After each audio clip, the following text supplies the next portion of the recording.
It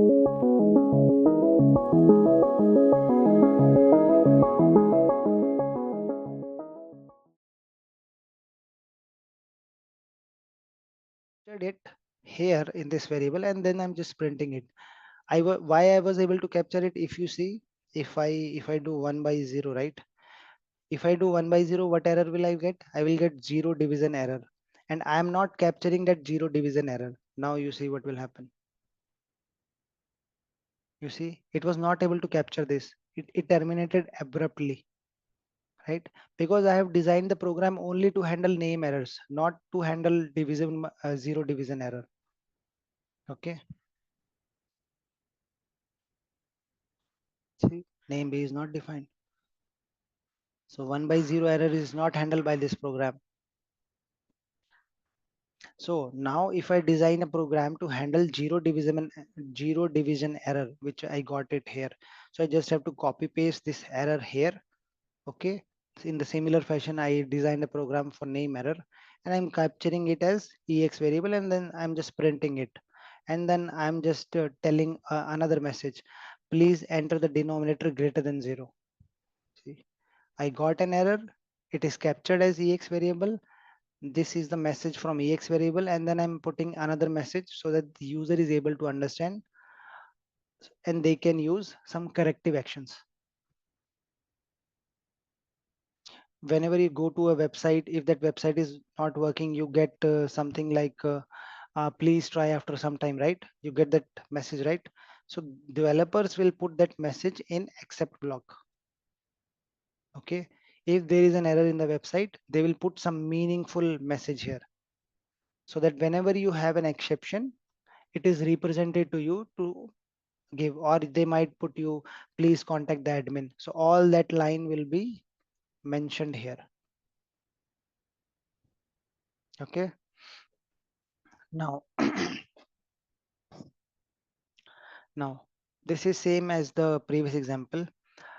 Uh, so I was able to capture zero division error, but it's difficult. I mean, I cannot remember how many errors.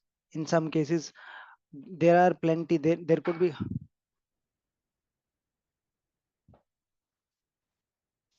1 minute.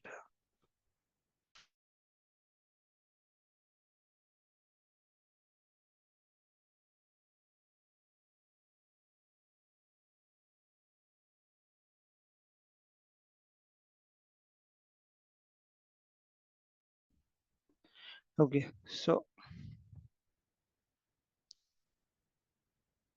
yeah, so I'm performing these two operations. Okay, so I might, with this operation, if there is a 0 here, I might get zero division error, right? So I have designed a program to capture 0 division error, but I mean, but if I'm doing A is equal to B, then it's a name error, but I'm not capturing name error. So what this program is telling here is, if there is a 0 division error, then you put a certain message. But for all other errors, whatever it could be, there could be hundreds of error in Python.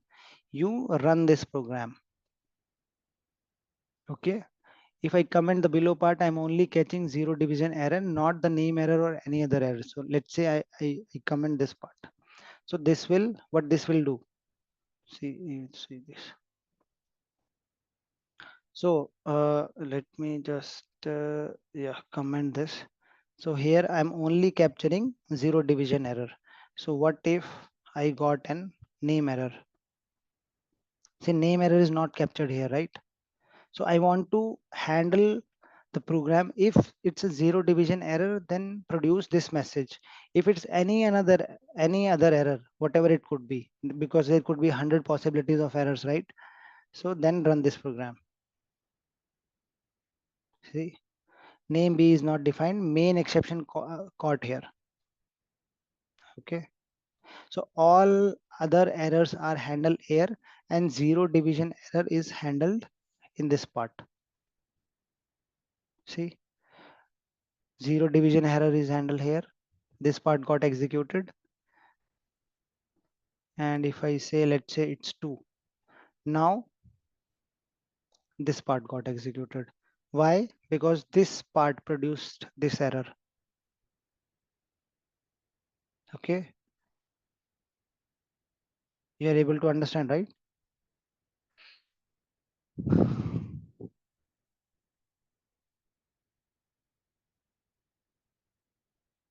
Okay, okay, so far so good.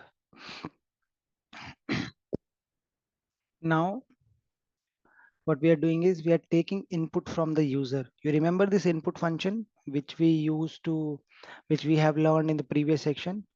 So what this will do, it will try to accept values from the user.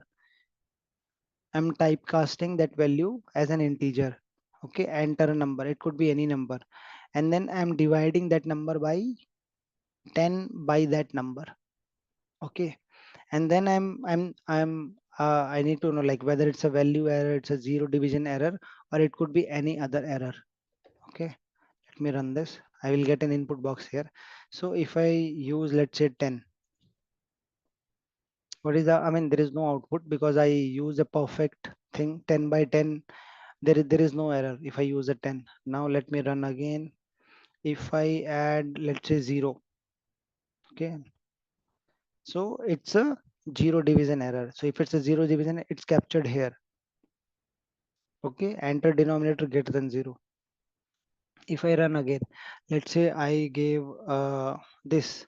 So 10 divided by test or any string, it's not anything, right? See, it's telling this is not a valid number. So where it got captured? It got captured here in the value error. Whenever I'm writing that, if there is any another error, if there is any other error, it will be captured where? It will be captured in this part. So I designed a program specifically to handle zero division error, value error, and if there is by chance there is any another error in this program, that will be captured here. So this will gracefully terminate the program, or it will give you a meaningful message. Okay.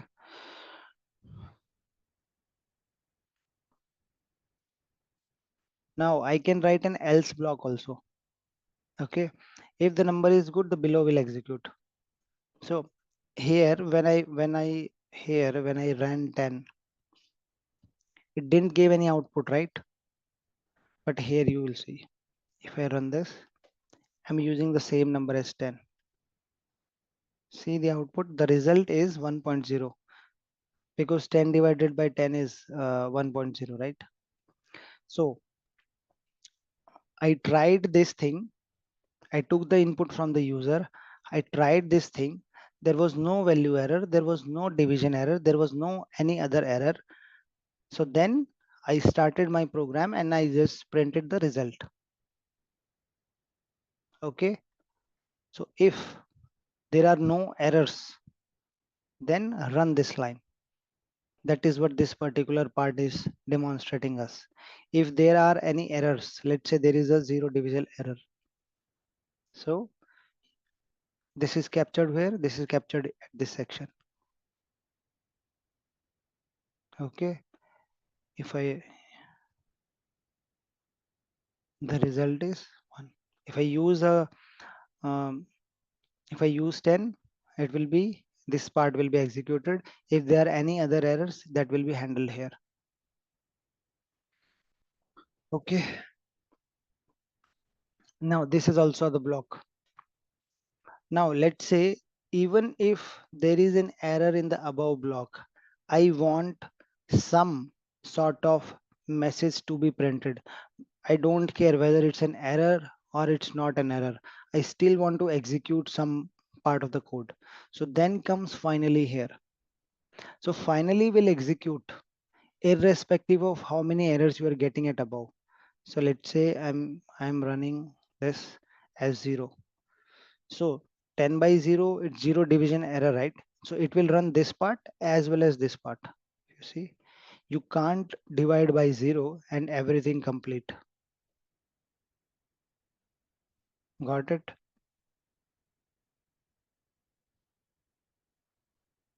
If the number is good, if I'm using 10, then also. See 1.0 execution. So execution complete. This line will be executed every time, irrespective of if there is an error or not an error. Hey everyone, hope you enjoyed our session at LWP Labs. For more videos like this, you can subscribe to our channel and contact the number for live classes. The future is now with AI.